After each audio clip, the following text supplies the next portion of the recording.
Chapter 9, in which Piglet is entirely surrounded by water. It rained and it rained and it rained. Piglet told himself that never in all his life, and he was goodness knows how old, 3 was it, or 4, never had he seen so much rain. Days and days and days. If only, he thought as he looked out of the window, I had been in Pooh's house, or Christopher Robin's house, or Rabbit's house, when it began to rain, then I should have had company all this time, instead of being here all alone, with nothing to do except wonder when it will stop. And he imagined himself with Pooh saying, Did you ever see such rain, Pooh? And Pooh saying, Isn't it awful, Piglet? And Piglet saying, I wonder how it is over Christopher Robin's way. And Pooh saying, I should think poor old Rabbit is about as flooded out by this time. It would have been jolly to talk like this, and really, it wasn't much good having anything exciting like floods if you couldn't share them with somebody. For it was rather exciting. The little dry ditches in which Piglet had nosed about so often had become streams. The little streams across which he had splashed were rivers. And the river, between whose steep banks they had played so happily, had sprawled out of its own bed and was taking up so much room everywhere that Piglet was beginning to wonder whether it would be coming into his bed soon. It's a little anxious, he said to himself, to be a very small animal entirely surrounded by water. Christopher Robin and Pooh could escape by climbing trees, and Kanga could escape by jumping, and Rabbit could escape by burrowing, and Owl could escape by flying, and Eel could escape by making a loud noise until rescued. And here am I, surrounded by water, and I can't do anything.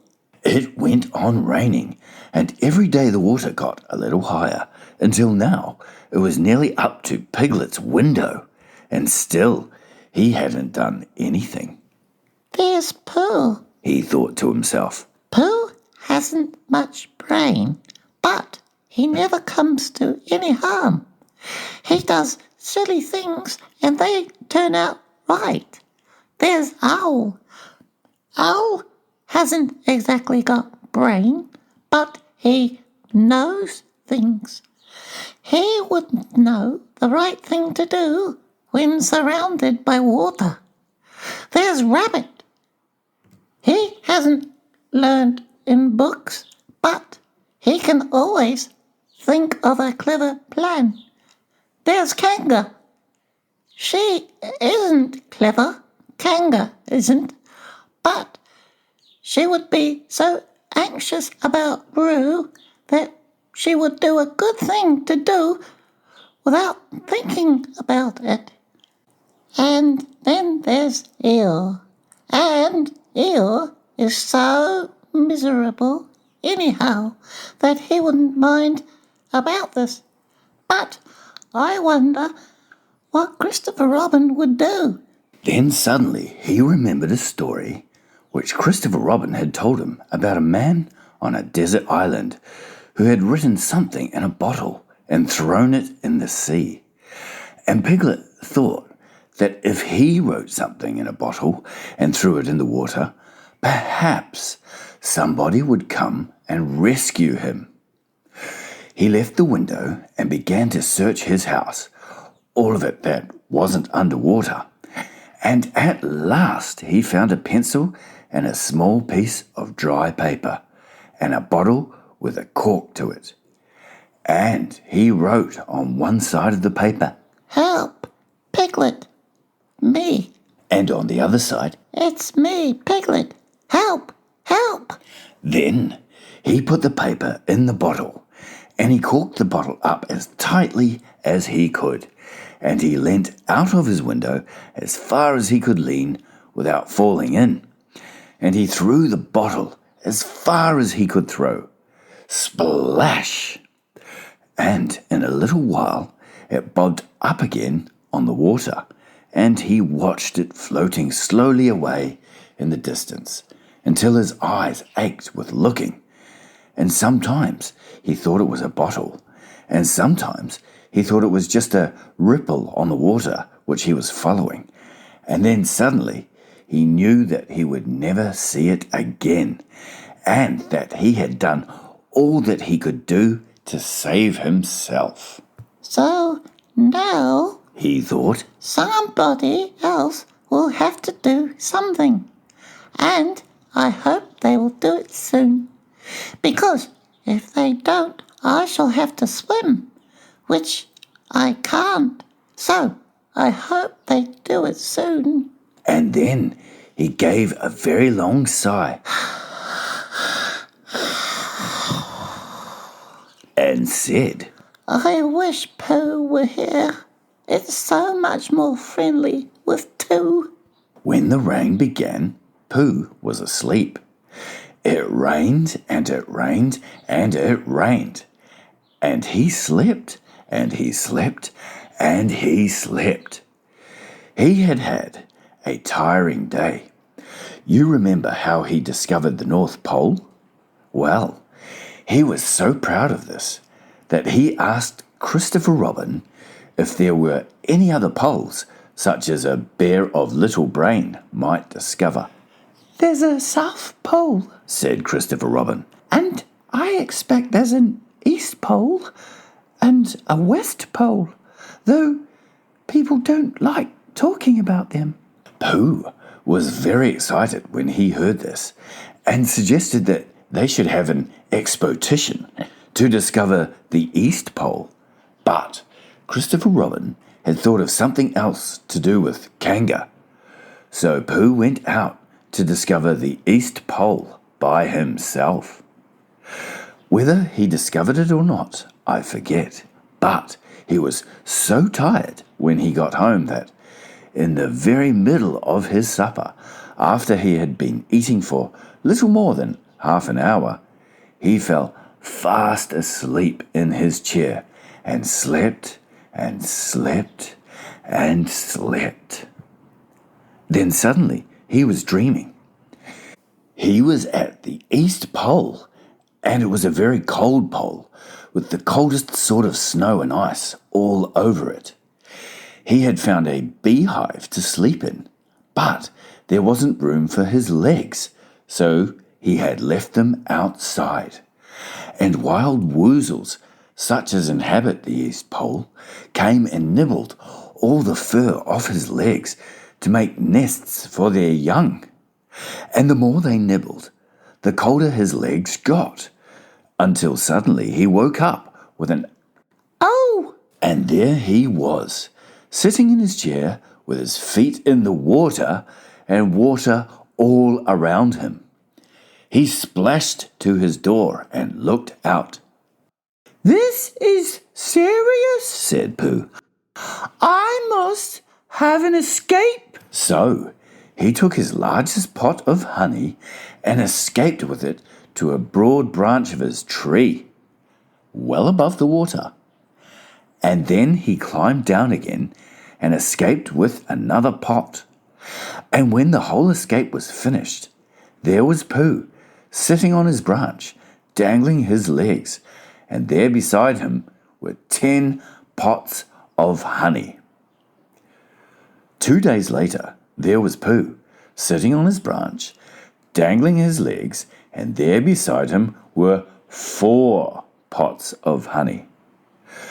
3 days later, there was Pooh, sitting on his branch, dangling his legs, and there beside him was 1 pot of honey. 4 days later, there was Pooh.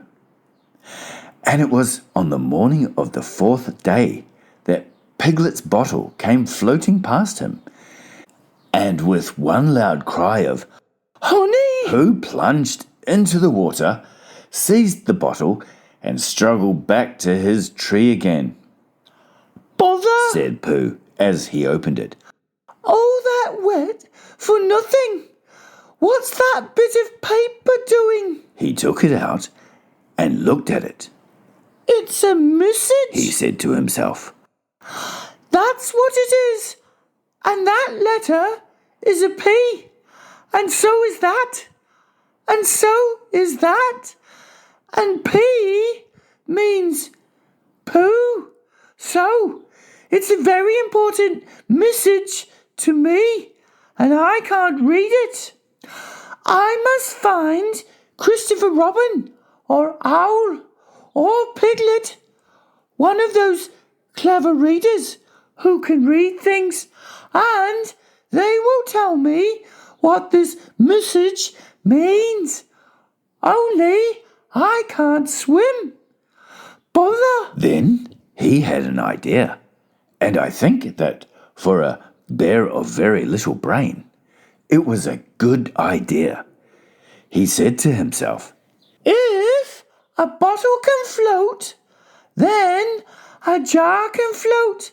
And if a jar floats, I can sit on the top of it if it's a very big jar. So he took his biggest jar and corked it up. All boats have to have a name, He said, so I shall call mine the Floating Bear.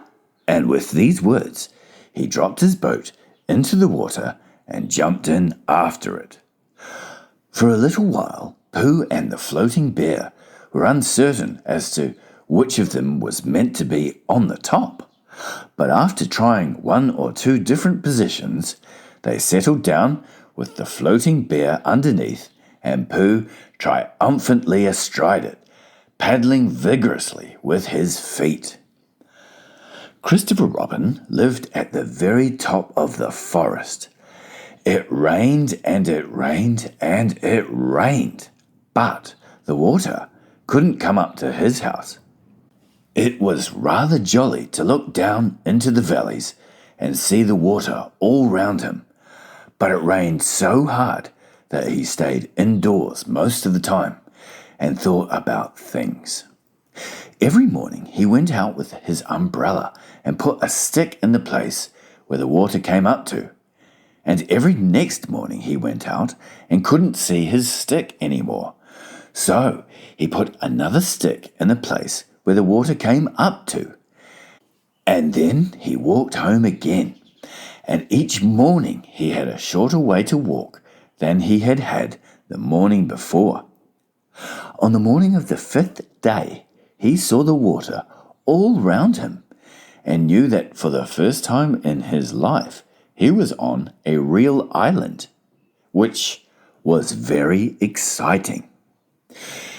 It was on this morning that Owl came flying over the water to say, "How do you do?" to his friend, Christopher Robin. I say, Owl, Said Christopher Robin. isn't this fun? I'm on an island. The atmospheric conditions have been very unfavourable lately. Said Owl. The what? It has been raining. Explained Owl. Yes, Said Christopher Robin. it has. The flood level has reached an unprecedented height. The who? There's a lot of water about. Explained Owl. Yes, Said Christopher Robin. there is. However, the prospects are rapidly becoming more favourable. At any moment, Have you seen Pooh? no, at any moment, I hope he's all right. Said Christopher Robin. I've been wondering about him. I expect piglets with him. Do you think they're all right, Owl? I expect so. You see, at any moment, Do go and see Owl, because Pooh hasn't got very much brain, and he might do something silly. And I do love him so, Owl. Do you see, Owl? That's all right, said Owl. I'll go. Back directly. And he flew off. In a little while, he was back again. Pooh isn't there, he said. Not there. Has been there. He's been sitting on a branch of his tree outside his house with 9 pots of honey, but he isn't there now. Oh, Pooh, cried Christopher Robin. where are you? Here I am, said a growly voice behind him. Pooh. They rushed into each other's arms. How did you get here, Pooh? Asked Christopher Robin when he was ready to talk again. On my boat, Said Pooh proudly. I had a very important message sent me in a bottle, and owing to having got some water in my eyes, I couldn't read it. So I brought it to you on my boat. With these proud words, he gave Christopher Robin the message. But it's from Piglet. Cried Christopher Robin when he had read it. Isn't there anything about Pooh in it? Asked Bear, looking over his shoulder. Christopher Robin read the message aloud. Oh, are those peas piglets? I thought they were Poohs. We must rescue him at once. I thought he was with you, Pooh. Owl, could you rescue him on your back? I don't think so, Said Owl, after grave thought. It is doubtful if the necessary dorsal muscles... Then would you fly to him at once and say that rescue is coming? And Pooh and I will think of a rescue and come as quick as ever we can. Oh, don't talk, Owl. Go on, quick. And still thinking of something to say, Owl flew off. Now then, Pooh, Said Christopher Robin. where's your boat? I ought to say, Explained Pooh as they walked down to the shore of the island. that it isn't just an ordinary sort of boat. Sometimes it's a boat, and sometimes it's more of an accident. It all depends. Depends on what? On whether I'm on the top of it or underneath it. Oh, well, where is it? There, Said Pooh, pointing proudly to the floating bear. It wasn't what Christopher Robin expected, and the more he looked at it, the more he thought what a brave and clever bear Pooh was. And the more Christopher Robin thought this, the more Pooh looked modestly down his nose and tried to pretend he wasn't. but it's too small for 2 of us. Said Christopher Robin sadly. 3 of us with Piglet? That makes it smaller still. Oh, Pooh Bear, what shall we do? And then this bear, Pooh Bear, Winnie the Pooh, FOP, friend of piglets, RC, rabbit's companion, PD, pole discoverer, EC and TF, Eeyore's comforter and tail finder. In fact, Pooh himself said something so clever that Christopher Robin could only look at him with mouth open and eyes staring, wondering if this was really the bear of very little brain, whom he had known and loved so long. We might go in your umbrella, Said Pooh. We might go in your umbrella. Said Pooh. We might go in your umbrella. Said Pooh. For suddenly, Christopher Robin saw that they might. He opened his umbrella and put it point downwards in the water. It floated, but wobbled. Pooh got in. He was just beginning to say that it was all right now when he found that it wasn't so. After a short drink, which he didn't really want, he waded back to Christopher Robin. Then they both got in together, and it wobbled no longer. I shall call this boat the Brain of Pooh, said Christopher Robin, and the Brain of Pooh set sail forthwith in a southwesterly direction, revolving gracefully. You can imagine Piglet's joy when at last the ship came in sight of him. In after years, he liked to think that he had been in very great danger during the terrible flood. But the only danger he had really been in was in the last half hour of his imprisonment, when Owl, who had just flown up, sat on a branch of his tree to comfort him and told him a very long story about an aunt who had once laid a seagull's egg by mistake.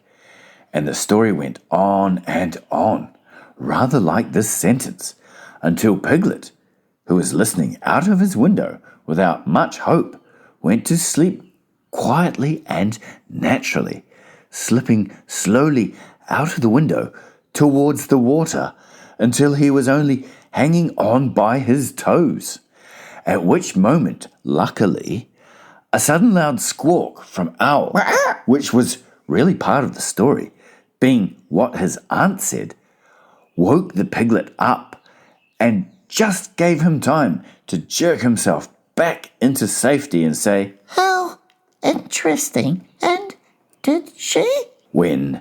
Well, you can imagine his joy when at last he saw the good ship Brain of Pooh, Captain C. Robin, First Mate P. Bear, coming over the sea to rescue him. Christopher Robin and Pooh again. And that is really the end of the story. And I am very tired after that last sentence. I think I shall stop there.